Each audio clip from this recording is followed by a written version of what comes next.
Amanhã eu gostava de falar de um assunto que me tem ocupado a mente nos últimos meses, anos, que é a importância de fazer boas perguntas. Não tanto de ter boas respostas, mas de fazer as perguntas certas. Alguém dizia algo como isto: tu podes avaliar a inteligência de alguém pelas respostas que dá, mas podes medir a sua sabedoria pelas perguntas que ela faz. Ou seja, uma pessoa que dá boas respostas é uma pessoa inteligente, muito conhecedora. Mas uma pessoa que faz boas perguntas é uma pessoa sábia. E a verdade é que enquanto fizermos as perguntas erradas, nunca vamos encontrar o quê? As respostas certas. E infelizmente há um exemplo trágico de alguém que fez a pergunta certa. Mas nem sequer esperou por ouvir a resposta, virou costas. Sabem quem foi? Eu não vou falar disso hoje, mas... não, ele fez a pergunta certa, sim. Por acaso vou falar dessa. Que não é a melhor pergunta para se fazer. Alguém que fez a pergunta certa ao Senhor Jesus Cristo e virou costas. Que é verdade. Pilatos perguntou, o que é verdade? A verdade estava perante ele, não era? E ele nem sequer, pelo menos pelo relato bíblico, parece que nem esperou para ouvir a resposta. Mas é muito importante fazer a pergunta certa. Eu lembro-me, na última campanha eleitoral nos Estados Unidos, havia um jornalista de um canal que não era muito simpático para o Joe Biden, para o atual presidente dos Estados Unidos. E eles lá nos Estados Unidos são muito agressivos, a imprensa é muito agressiva. A CNN andava sempre atrás do Trump, a Fox News andava sempre atrás do Biden e por aí fora. E então havia um jornalista da Fox News que andava sempre a chatear o Biden por causa de umas situações um pouco estranhas, nos negócios pouco claros da família dele, do filho dele e tal. E ele, muito chateado, diz assim: faz a pergunta certa. Em vez de mandares a chatear sobre isto, faz perguntas sobre o outro. E o título desta mensagem, se pudesse dar um título, seria mesmo esta: faz a pergunta certa. Porque é muito, muito importante nós fazermos perguntas certas. Eu vou ver aqui algumas, nos próximos minutos, algumas perguntas erradas ou com uma motivação errada, e vamos ver qual seria a pergunta certa para obter a resposta certa. A primeira é mesmo esta que o Amadeu falou, Mateus 19:16, em que um jovem se aproxima do Senhor Jesus Cristo e lhe pergunta, Mateus 19:16, e lhe pergunta: bom mestre, que bem farei para conseguir a vida eterna? Ou para herdar a vida eterna. Noutra passagem, isto também aparece em Marcos e em Lucas, ele diz: que bem farei para herdar a vida eterna? Eu creio que aqui é diferente da postura do carcereiro de Filipos. Também lhe pergunta algo parecido, que é necessário que eu faça para me salvar. Mas penso que aqui havia, e depois pela conversa que este jovem tem com o Senhor Jesus Cristo, dá a ideia de que ele queria fazer algo, porque ele já tinha feito tanto, não é? Reparem que quando o Senhor Jesus Cristo diz, sabes o que é que diz a lei: não matarás, não cometerás adultério, não furtarás, e por aí fora. Em vez de ele admitir que não era capaz de cumprir isso 100%, ele disse: não, eu tenho feito isso. E é esta a grande tragédia da carne religiosa. Milhares de milhões de pessoas por este mundo fora têm uma atitude como a deste mancebo rico. Querem alcançar, querem fazer algo para herdar a vida eterna. Querem fazer por merecer a vida eterna. E isto é uma grande tragédia, porque isto afasta as pessoas de Deus. E algumas pessoas até serão bem intencionadas, mas enquanto se aproximarem de Deus, pensando o que é que eu posso dar a Deus para obter em troca, está tudo estragado. Partem de um pressuposto errado, partem da pergunta errada e nunca vão chegar à resposta certa. Há um cântico que é o 43, que no refrão diz: tudo Cristo já tem feito e com perfeição, Deus com isso satisfeito dá-nos salvação. Está feito. Nós lemos, as últimas palavras do Senhor Jesus Cristo foram está consumado. Últimas ou penúltimas, talvez. E depois, Pai, nas tuas mãos entrego o meu espírito. Está consumado, está feito. Não há necessidade de acrescentar o que quer que seja. Mas, infelizmente, o ser humano quer coisas para fazer. E isto, já tenho dito isto várias vezes, mas pode alguém não se lembrar ou não ter ouvido. E é exemplificativo de como é a carne religiosa. Reparem que o Senhor, no deserto, deu a lei a Moisés. E tinha centenas e centenas de mandamentos. Centenas de mandamentos. Poderia parecer lógico, quem tem tudo aquilo para fazer, pensa assim: nós temos de cortar aqui um bocado nisto. Isto é coisa a mais. O que é que fizeram os fariseus? Cortaram? Selecionaram? Fizeram ali uma seleção. Olha, vamos focar mais nestes. Não. Eles acrescentaram mandamentos. E pior do que acrescentar mandamentos foi colocá-los em pé de igualdade com a palavra de Deus. E isso é terrível. Quando alguém coloca aquilo que gosta de fazer, aquilo que acha que o torna mais agradável a Deus, ao mesmo nível da palavra de Deus, está tudo estragado. Então a carne religiosa é mesmo assim, quer mais coisas para fazer, nunca está satisfeita e nunca está descansada. Também essa é a tragédia. Porque alguém que pensa: eu tenho de fazer coisas, tenho de fazer coisas, tenho de fazer coisas, nunca está descansada em relação a já ter feito o suficiente. Perguntem a qualquer dessas pessoas que procura ser agradável a Deus para que Deus lhe dê como recompensa a salvação. Perguntem: já fizeste o suficiente? Nunca. Nunca tem feito o suficiente. E mesmo os líderes religiosos que as controlam também nunca vão dizer: ok, já está feito, não precisa fazer mais. Não vai haver como aquele anúncio que se fez no Arraial de Israel: já chega, não tragam mais nada para fazer o tabernáculo, já chega. Ninguém vai dizer isso. No sistema religioso que vemos pelo mundo fora, não. Porquê? Porque isso não interessa. Interessa manter as pessoas ali presas para sempre, sem terem a certeza de nada, porque na ideia deles, se elas estiverem descansadas, estiverem descansadas, estiverem certas de que já fizeram o suficiente, se calhar esperem-nos e eles vão-se embora. Mas a graça de Deus funciona assim. Deus já fez tudo por nós.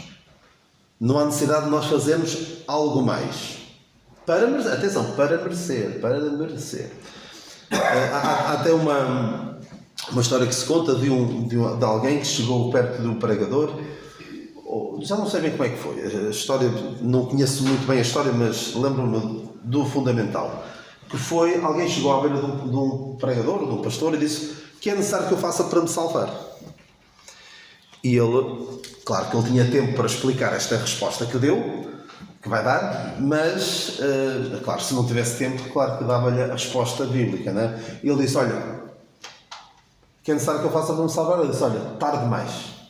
E a pessoa ficou atrapalhada: o que é tarde demais? Já não há nada a fazer? Não. Ele disse: não, já não há nada que possas fazer, porque Deus já fez tudo por ti. O Senhor Jesus Cristo já fez na cruz tudo o que havia para ser feito. Agora só tens de aceitar. E esta é a maravilha da salvação que Deus oferece. Não há nada que nós possamos fazer. Porque se houvesse algo que nós pudéssemos fazer, uns fariam melhor do que outros. Uns estariam mais capacitados para fazer do que outros. E isso não seria pôr todos em pé de igualdade. Deus quis pôr todos em pé de igualdade para que todos pudessem chegar a Ele da mesma forma. Crianças, adultos, velhinhos, pessoas com pouca inteligência, pessoas muito inteligentes, pessoas pobres, pessoas ricas, todas estão em pé de igualdade para poder alcançar, não por seus méritos, mas pelos méritos do Senhor Jesus Cristo, a salvação. Então qual é a resposta certa? A pergunta certa? A pergunta certa, poderemos dizer, que lemos nos Salmos 116, 12. Que darei eu ao Senhor por todos os benefícios que me tem feito. Que darei eu ao Senhor por todos os benefícios que me tem feito. Reparem que é diferente a postura. Não é o que é que eu posso dar a Deus, o que é que eu posso fazer por Deus para Ele me dar algo em troca. Não. A postura é, perante tudo o que Deus fez por mim, o que é que eu posso fazer agora? Ou como o apóstolo Paulo disse, Senhor, o que queres que eu faça? Também é uma pergunta que deve ser feita.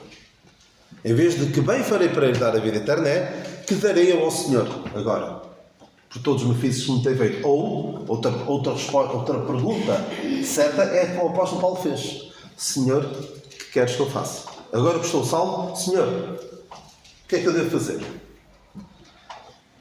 Isto é a grande diferença entre, espero que me entendam, a diferença entre fruto e raiz. O que é que são as boas obras? O que é que são as boas obras? As boas obras são a raiz da salvação ou são o fruto da salvação?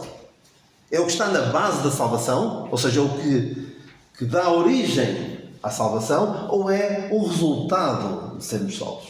É o resultado de sermos salvos. Porque naquela passagem maravilhosa que todos devem conhecer, em Efésios 2, 8, pela graça sois salvos, por meio da fé. Agora não vem de vós, é dom de Deus, não vem das obras para que ninguém se glorie, porque somos feitura sua, criados em Cristo Jesus para as boas obras, as quais Deus preparou para que andássemos nelas. As boas obras são uma consequência, são um fruto. E se há algum clérigo, algum religioso que confunde fruto com raiz, não deve ser, não percebe nada da agricultura mesmo. Não percebe nada da agricultura espiritual. O que é o fruto e o que é a raiz.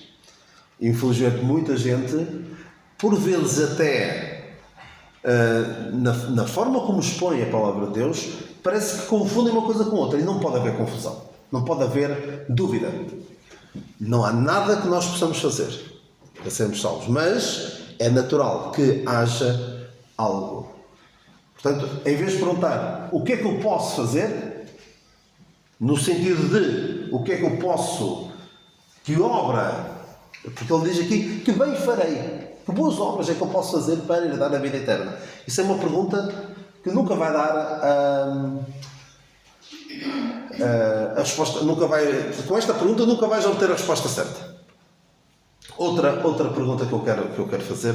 Então, a resposta, a pergunta certa é: que darei eu ao Senhor por todos os benefícios que me tem feito? Ou, Senhor, o que queres que eu faça? Outra pergunta errada, e depois, no fim, se houver alguma sugestão, eu vou falar aqui de algumas, mas se houver alguma sugestão para enriquecer também o nosso estudo, também estou aberto. Isto não é uma lista exaustiva, é uma lista em aberto para outras perguntas erradas e para a respectiva pergunta certa. O faraó, a dada altura, quando Moisés vai ter com ele, em Êxodo 5, ele diz assim, Êxodo 5, versículo 1: E depois foram Moisés e Arão e disseram ao faraó: Assim diz o Senhor, Deus de Israel: Deixa ir o meu povo para que me celebre uma festa no deserto. Mas Faraó disse: Quem é o Senhor, cuja voz eu ouvirei para deixar ir Israel? Não conheço o Senhor, nem tampouco deixarei ir Israel. Ele aqui tinha razão, ele não conhecia o Senhor, de facto. Não conhecia o Senhor, mas depois ficou a conhecer. Amargamente.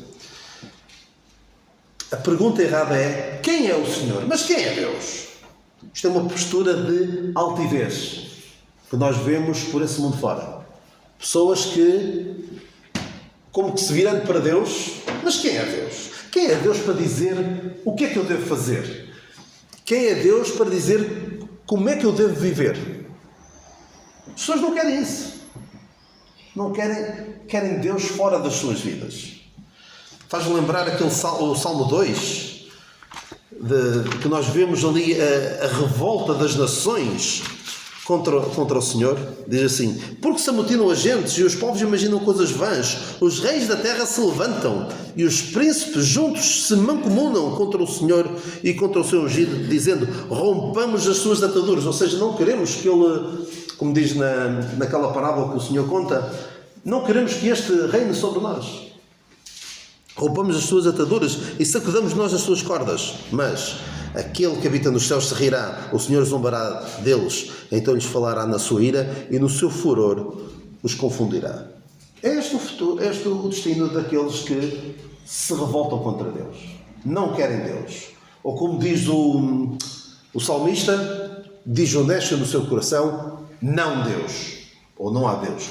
Deus, eu não quero nada contigo. Eu não te quero na minha vida.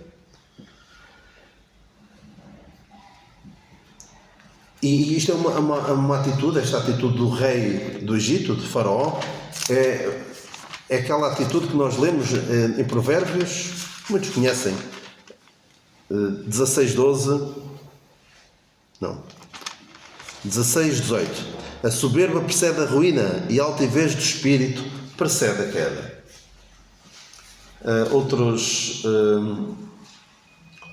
Outros traduzem, em vez de soberba, o orgulho. E nós tivemos um mês inteiro em que pessoas celebraram o orgulho, não é? O mês de junho, do orgulho LGBT, como se fosse algo para ter orgulho. Eu às vezes digo, eu vou dizer isto, acho que vão perceber o que eu quero dizer. Se alguém me falar do orgulho LGBT, eu procuro não ser desnecessariamente desagradável para as pessoas. Atenção, eu não falo assim, desta maneira, só estou a dizer isto aqui entre nós. Mas se alguém me falar do orgulho LGBT, eu posso dizer: isso é pecado.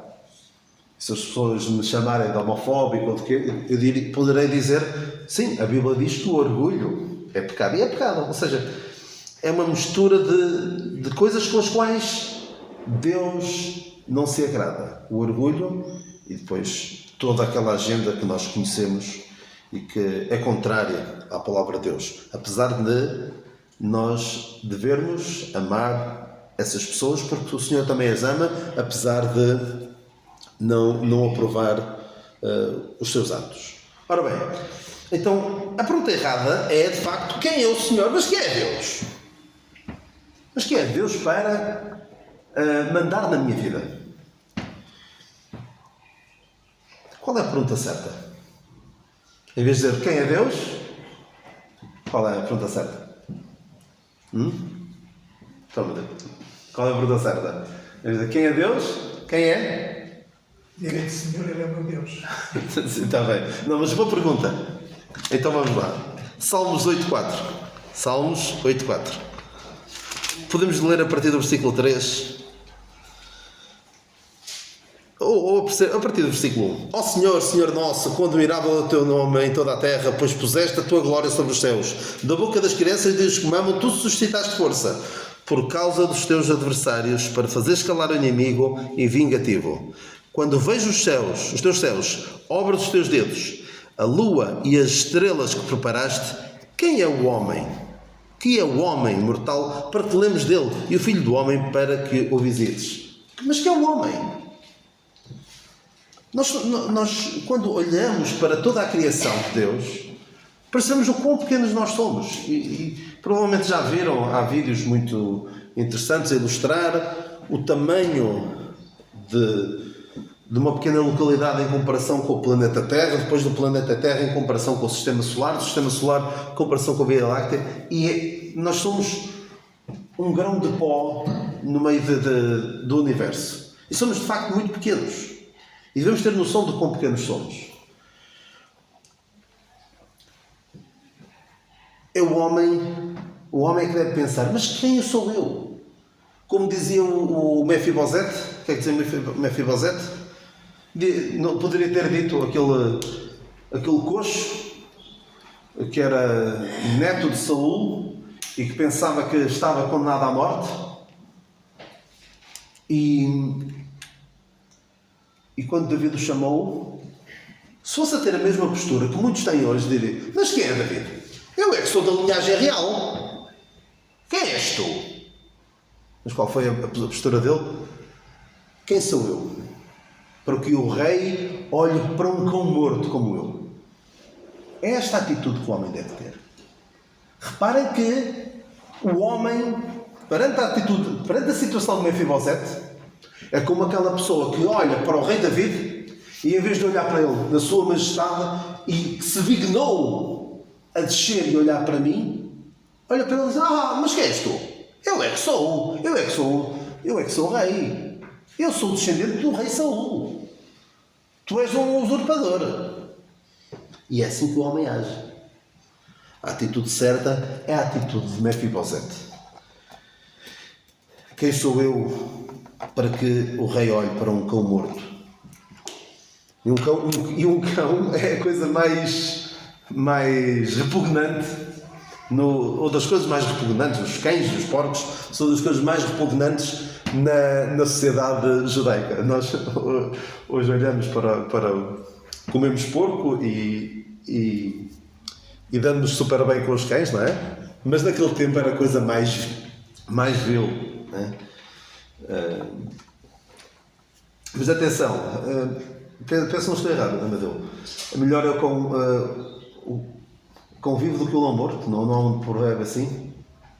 Melhor é o cão vivo do que o leão morto, não é? Ou seja, imagina um cão morto. O cão morto é que não vale nada mesmo, não é? E era o que ele sentia perante David, sentia: eu sou um cão morto. É a coisa mais baixa. Quando vê um cão morto, vemos um cão morto na estrada e olha, fica ali a desfazer-se, a não ser que alguém venha buscar aquilo, não é?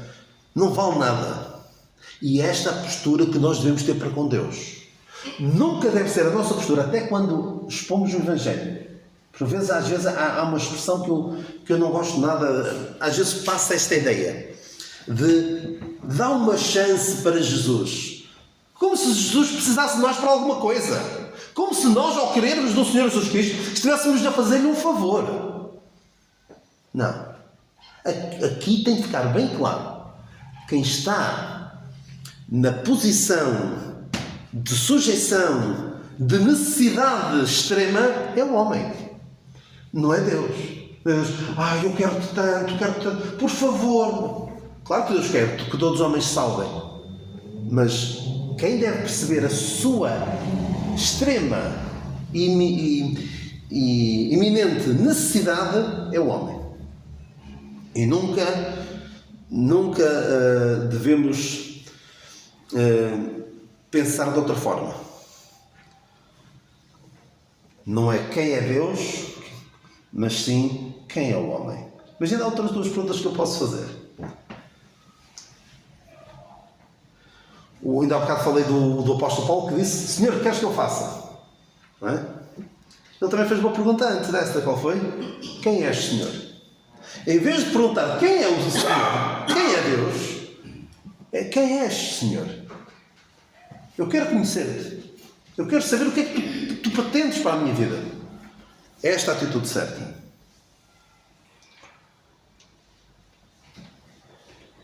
E também há outra pergunta que a Bíblia faz. Em contraste com quem é Deus. Romanos 9. Romanos 9. Romanos 9.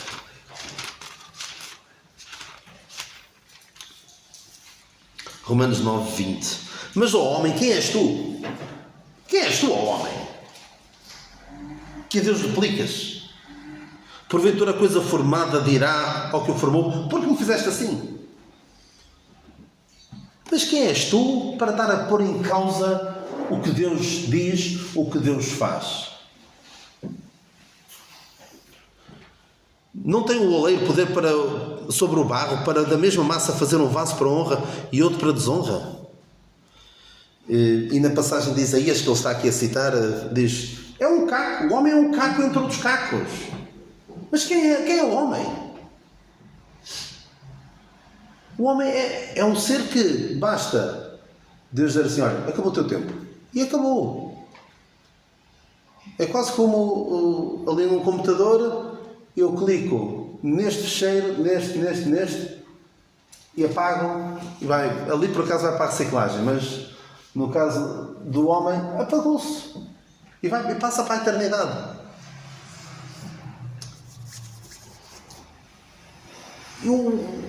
O descrente não gosta desta resposta. E mesmo nós, se calhar temos assim alguma dificuldade em admitir que Deus age como quer. Deus faz aquilo que lhe apraz. E eu lembro-me, já tem alguns anos, alguns 3 anos, eu fui ver um debate entre um crente, que vocês até conhecem, e um ateu. E as coisas correram com a naturalidade de um debate de uma forma muito amistosa e respeitosa e tal. Mas depois havia lá depois havia uma secção para perguntas e respostas, e houve alguém que claramente era um professor universitário e estava lá. Aquilo foi no GBU do Porto, organizado pelo GBU do Porto, e então era num meio universitário. E apareceu lá um professor universitário que vinha com uma pergunta já feita, preparada, que já deve ter... aquelas perguntas de entalar os crentes. E de facto, se eu ouvisse aquela pergunta, eu também ficava um bocado entalado. Porque não há uma resposta fácil para dar, e se alguém tiver uma boa resposta para dar, agradeço também. Mas não há uma boa resposta para dar que satisfaça a pessoa. Também quem faz este tipo de perguntas não quer uma resposta, está em busca de algo para nos contradizer, para se sentir bem na sua incredulidade. Então o que é que ele dizia? Ele fazia uma comparação com aquela tragédia que houve na Noruega, do Andreas Breivik, que foi para uma ilha lá na Noruega, onde havia um acampamento de jovens, um acampamento político, um acampamento tipo comunistas, bloco de esquerda, coisa assim. E o indivíduo penso que era de extrema-direita, ou o que era, entrou por lá dentro e pôs-se a matar aquela gente toda. Provavelmente recordam-se. E então ele dizia assim, imaginem um homem que tinha lá o seu filho, e sabia deste atentado, e tirava de lá o seu filho, conseguia retirar de lá o seu filho e não dizia mais nada a ninguém. Estão a ver a cena? Alguém sabia que aquele atentado ia acontecer e chegava lá e tirava o seu filho e não dizia mais nada a ninguém. O que é que diria de uma pessoa dessas? Claro que a tentação é dizer o homem é egoísta, é um monstro, não... E depois fez a comparação com o senhor que avisou José para tirar... Porque esta gente é habilidosa, atenção, esta malta é habilidosa, são inteligentes, não são sábios, não fazem as perguntas certas. Mas fez a comparação com José, que foi avisado pelo Senhor para tirar o Senhor Jesus Cristo de Belém e fugir para o Egito. E todas aquelas crianças morreram, não é? E se me fizesse essa pergunta assim, eu ficaria atrapalhado. Quem é que não ficaria atrapalhado com uma pergunta dessas? Não é? Porque de facto está a querer dizer que o Deus em que nós queremos é um monstro. Há até um livro que provavelmente tem a resposta a essa pergunta, uma resposta mais cuidada, que é: será Deus um monstro moral? Porque alguns acham que Deus é um monstro. Olham para os relatos bíblicos, o que Deus diz para fazer, o que Deus fez e que nós faríamos de maneira diferente. Porque é a ideia que muitos têm. Eu não posso acreditar num Deus que faz isto. Eu aqui, sinceramente, por muito que custe ouvir, e por muito preguiçosa que possa ser a pergunta, a resposta, eu diria: mas quem és tu, homem, que a Deus replicas? Porque ele diz aqui nesta mesma passagem de Romanos 9, ele compadece de quem quer. Terei misericórdia de quem quiser ter misericórdia. Deus põe e dispõe do ser humano conforme os seus planos. E mais, nós não sabemos o que é que está por trás. Não sabemos tudo. Não sabemos tudo. Sei que não é uma resposta que também a mim me deixe, que eu fosse capaz de dar num debate. Atenção. Senão as pessoas ficavam logo, este indivíduo é um lunático, não é? Mas Deus age como quer. Deus faz as coisas como quer. E nós não sabemos tudo. Custa-nos não saber tudo. Alguém dizia assim, se eu tivesse o poder de Deus, aí eu faria muita coisa diferente. Mas se eu tivesse a sabedoria de Deus, deixaria as coisas tal como elas estão. Porque nós não sabemos. Mexendo numa coisa, o que é que vai dar depois? O que é que vai... em que outras coisas vai mexer? Mas fiquei também a pensar nesta pergunta deste homem que eu vos falei, deste professor universitário, que é claramente um homem amargurado. Um homem, não sei qual é o seu historial, ele por acaso isto foi num debate no Porto e um crente que lá estava, que agora já está formado, ele disse-me que ele era professor dele, professor de filosofia, coisa assim. Eu não sei que historial é que ele terá que o levou a esta revolta com Deus. Mas são pessoas que estão revoltadas com Deus. Ou porque lhes aconteceu alguma coisa, ou porque perderam um familiar, ou passaram aqui por uma situação que encaixa agora na pergunta seguinte, que é o porquê. Porquê? Muita gente pergunta a Deus porquê. Normalmente este porquê é uma pergunta que revela desânimo, dor, revolta. Oh Deus, porquê isto? Estas coisas que nos acontecem, a doença, a morte, a dor, resulta de vivermos num mundo amaldiçoado pelo pecado. E não há como fugir. É o mundo em que nós vivemos. Um mundo onde o pecado deixa a sua marca. E nós podemos ficar desanimados, podemos ficar revoltados, e muita gente fica revoltada, faz esta pergunta e não encontra respostas muitas vezes.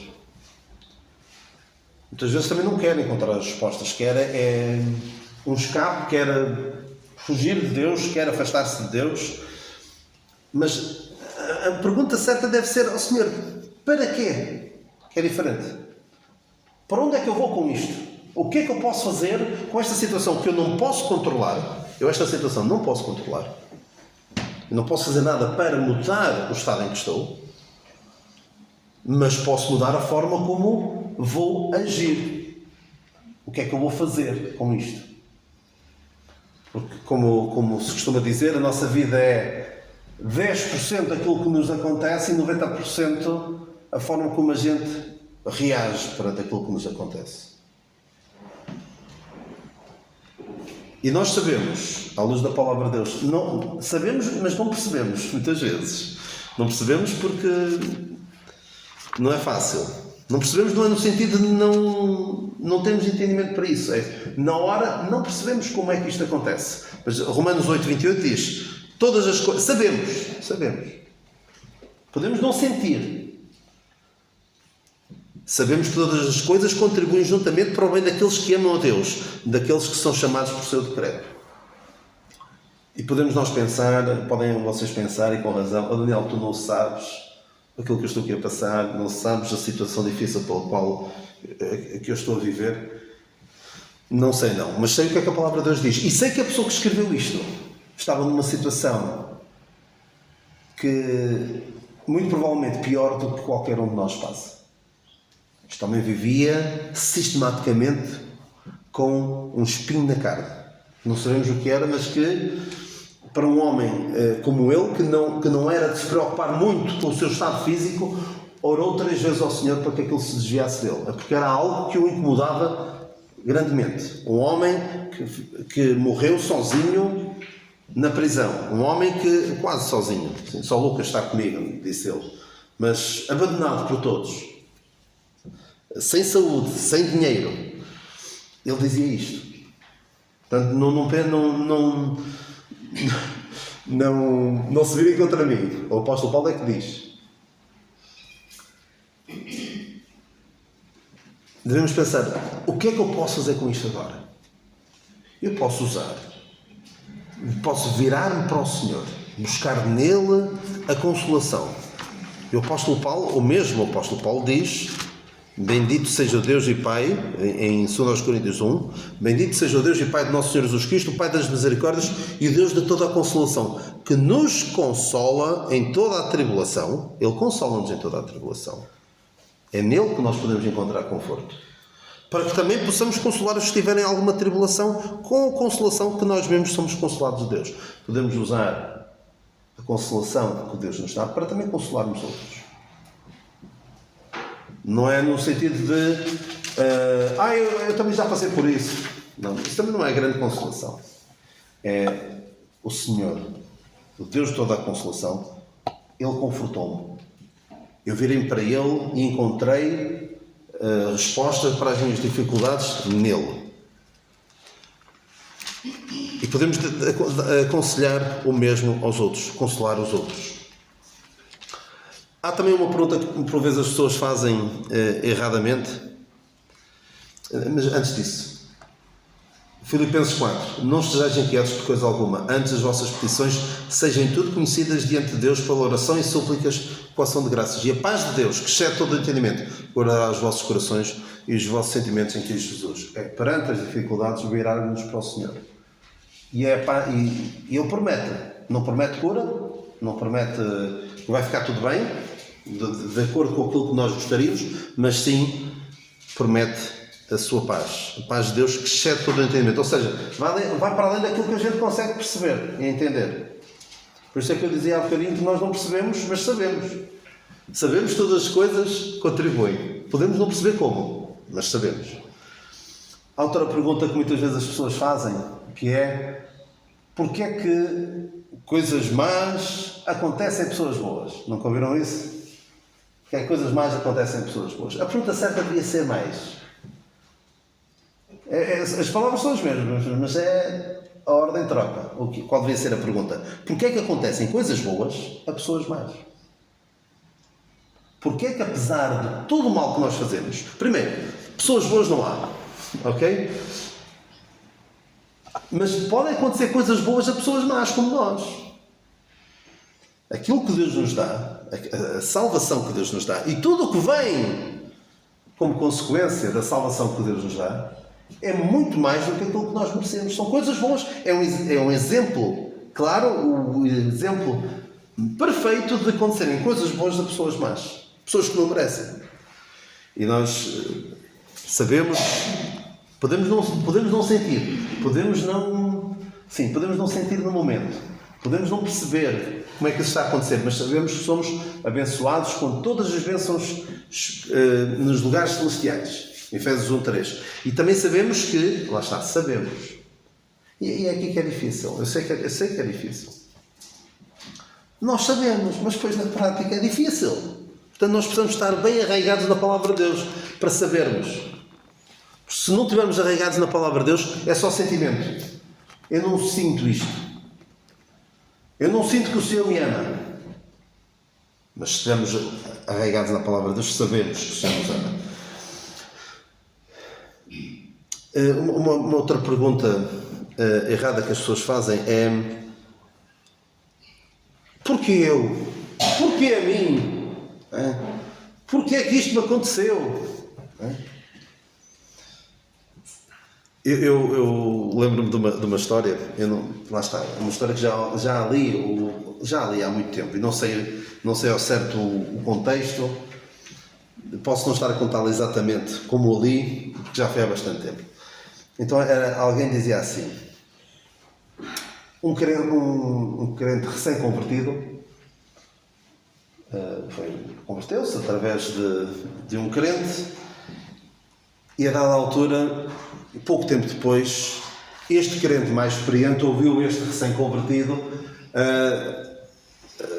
no seu quarto, ou perto dele a dizer: "Oh Senhor, porquê eu?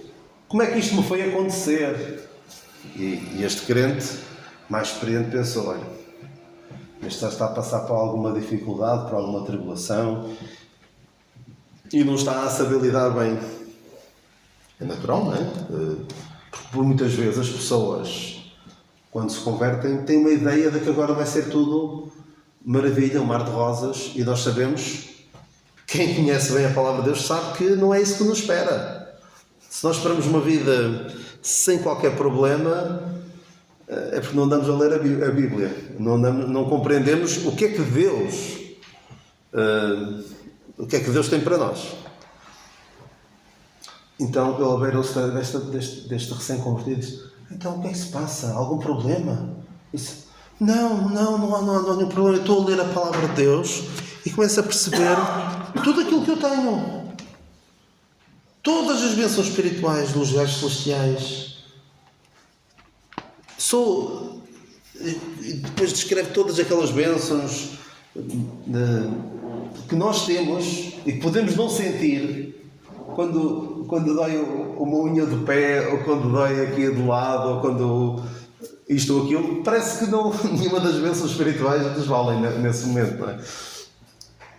Mas este crente estava a ver tudo aquilo que tinha em Cristo e começava a dizer: "Ó Senhor, mas porquê eu? Porquê que isto me foi acontecer? O que é que eu fiz para merecer isto?" Ou seja, a pergunta é a mesma, mas a postura é completamente diferente. E nós sabemos, pelo que a palavra de Deus diz, e o apóstolo Paulo diz isso mesmo. Eu tenho algum... Não é dificuldade em dizer isto, mas é o apóstolo Paulo que diz. Ele diz: "Porque para mim tenho por certo que as aflições deste tempo presente não são para comparar com a glória que em nós há de ser revelada." É incomparável. Aquilo que nós temos no futuro é incomparável com aquilo que temos agora. E este mesmo apóstolo Paulo, que sofria todos os dias na sua carne, ele dizia... Eu agora não perdi a passagem. "A nossa leve e momentânea tribulação produz para nós um peso excelente de glória." Certo? Eterno de glória. Eterno de glória. O que é que eu disse? Excelente. É um peso eterno. Sim, eterno de glória. Eu tinha essa passagem, mas... Nós Coríntios capítulo 4. 4? Pois 4. Não dá para aí. 4, não. Pois, eu não sei como tomei nota da passagem errada. Mas... leve e momentânea tribulação. Vão dizer isso? Pode alguém dizer: "Vou dizer isso aos meus sogros", não é? Lidar com o Simão, aqueles 33 anos. 4:17. 4:17, obrigado. 1 aos Coríntios 4:17? Não, segunda. 4:17, ok. Obrigado. Lidar com aquela situação difícil é leve e momentâneo. Dizer à nossa irmã Filomena que está imóvel e sem... felizmente ainda consegue fazer alguma coisa com os olhos. Imaginem se acontece ela, mesmo os olhos, terem algum problema. Vamos dizer que temos coragem de dizer que é leve e momentânea? À luz da palavra de Deus, sim. E porquê? Como diz aquele cântico, é sempre curta a estrada da vida quando comparada à longa eternidade. Não é fácil. Não é. Mas nós precisamos de olhar com uma vista mais à frente, olhar para a eternidade e não olhar só para o presente tempo. Claro que é fácil para mim falar, claro que esta situação com o Simão também me afetou, mas não afetou da mesma forma que afetou os pais, né? E a irmã, mas também me afetou, claro. Mas isto é o que a palavra de Deus diz e nós precisamos estar firmados na palavra de Deus. Eu sei que já estou a passar da hora, mas eu tenho de falar desta última. Uma pergunta, não é bem uma pergunta. A pergunta certa está na Bíblia e é muito importante para nós na nossa convivência enquanto crentes. Nós já ouvimos muitas vezes, e pode não ser dito, mas pode ser implícito, Pessoas que dizem, tu não deves fazer isto, tu não deves fazer aquilo. Ou deves fazer isto, ou deves fazer aquilo. Isso, a não ser que esteja claramente na palavra de Deus, se for uma questão de opinião, eu acho que deves fazer isto, eu acho que não deves fazer aquilo, cuidado. Porque, caso contrário, nós arriscamos a ter pessoas que fazem aquilo que lhes mandam fazer, mas não sabem o porquê. E é uma grande tragédia nas igrejas se acontece o seguinte: as pessoas fazem o que fazem, mas não sabem porque é que fazem. Eu vou dar alguns exemplos. Uma irmã que usa o véu e não percebe porque é que o faz, mas faz para não arranjar chatices, para não ter problemas com ninguém, sem o compreender, está a fazer porque lhe disseram: faz isto. Alguém que participa na ceia do Senhor, e eu fui esse caso, porque me mandaram. Inicialmente foi assim: tinha pai 13 anos e o meu pai instigou-me a participar na ceia do Senhor. E eu inicialmente nem sabia bem o que estava a fazer, não é? Mas foi porque me mandaram, não foi por convicção. E isto das pessoas fazerem coisas sem convicção, sem saberem porque é que estão a fazer, ou fazerem para que ninguém os chateie em casa ou na igreja, é complicado. E, por exemplo, também há pessoas que se batizam não por convicção, mas porque vêm os outros. E quantos não haverá que, vendo à sua volta toda a gente a falar línguas na igreja, também começa a falar, porque vê os outros a fazer, e para não destoar ali do restante, deixa-me falar também línguas, senão eles pensam que eu não sou crente, pensam que eu não sou espiritual, isto ou aquilo. Porque quando há esta postura de forçar ou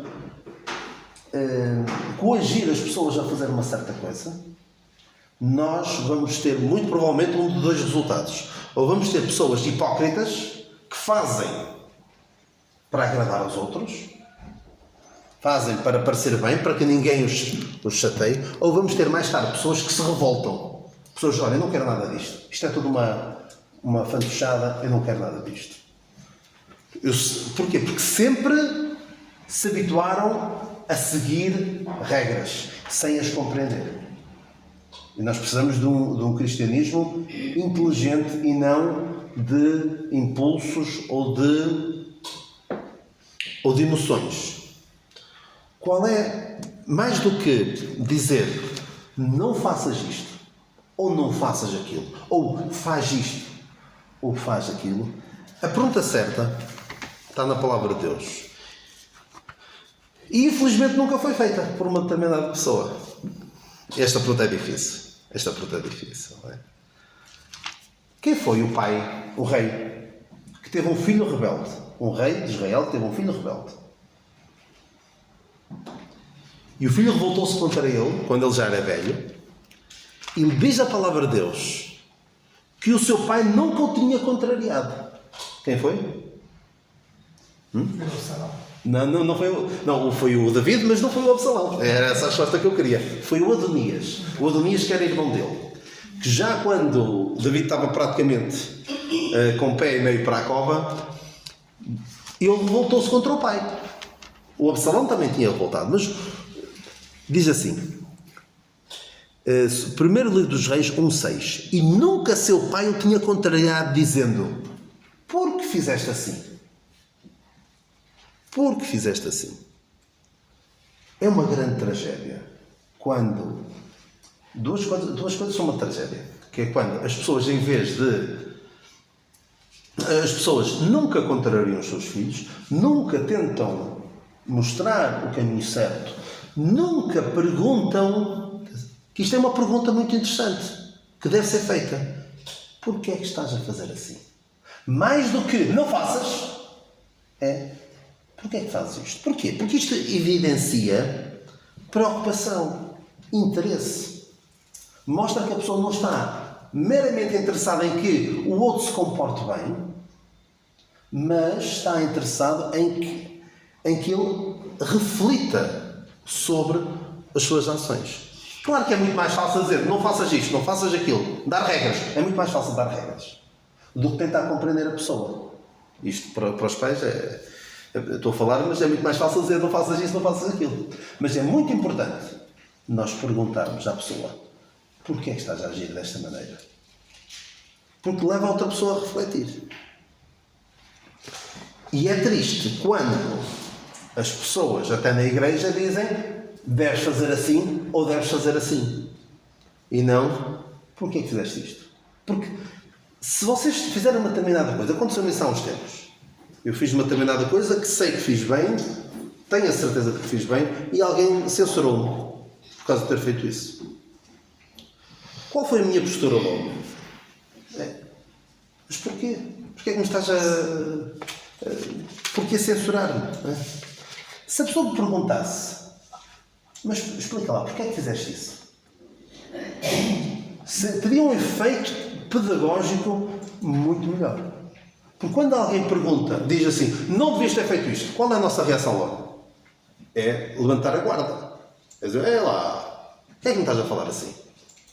E dificilmente há um bom resultado dali. Dificilmente vai sair algo de bom dali. Alguém começa a dizer, não devias ter feito isto, dificilmente sai coisa boa dali. Agora, se a pessoa, a pergunta que é bíblica e que infelizmente David nunca a fez, e por isso é que deu nestes filhos rebeldes que teve, é, porquê é que fizeste isso? E depois pode haver aqui um diálogo. Podemos perceber o que é que está por trás da ação daquela pessoa. E podemos até, a pessoa que pergunta, pode até perceber, olha, afinal, ele não fez nada de mal. Ou até a pessoa que fez aquilo pode perceber, olha, afinal, eu fiz isto e nem pensei bem nesta situação, eu não devia, se calhar não devia ter feito. E com esta pergunta pode haver um resultado bom. Com a afirmação, não devias ter feito isto, dificilmente sai coisa boa. Portanto, perguntas que não se devem fazer. O que é que eu posso fazer? Que bem é que eu posso fazer para me salvar? Não. A pergunta certa é: o que é necessário que eu faça para me salvar? Ou a pergunta certa é: o que é que darei eu ao Senhor por tudo o que Ele me tem feito? Que darei eu agora que sou salvo ao Senhor por tudo o que me tem feito? Pergunta errada: mas quem é Deus? Pergunta certa: mas quem é o homem? Pergunta errada: porquê a mim? Pergunta certa: porquê a mim? Porquê a mim isto de mal? Porquê a mim tanta coisa boa que Deus me dá? Aqui não é uma pergunta, mas em vez de não deves fazer isto, não devias ter feito, é por que fizeste assim? Porquê que agiste assim? Que o Senhor nos ajude a refletir sobre estes assuntos que creio que são importantes. Os primeiros para a questão da salvação, nós percebermos que não somos nada perante Deus e que nada podemos fazer para agradar a Deus para sermos salvos. As outras, para percebermos o que é que Deus faz, como é que Deus age neste mundo, e em vez de nos revoltarmos contra Deus, perceber que Ele está no controle. Nós não sabemos tudo o que Ele faz, mas sabemos, e aqui a palavra importante é sabemos, e não sentimos, ou achamos, ou percebemos. A palavra certa é sabemos. E por fim, no nosso relacionamento uns com os outros, mais do que dizer aos outros se devem fazer isto ou se devem fazer aquilo. Claro que se estiver na palavra de Deus, nomes espirituais, claro que não vamos dizer, isto é uma questão de opinião. Devemos nos perguntar, o que é que te leva a agir desta forma? Essa é a pergunta certa. Mais do que apontar o dedo. Anda cá, o que é que se passa? Gostava de perceber. Que o Senhor nos abençoe e nos ajude.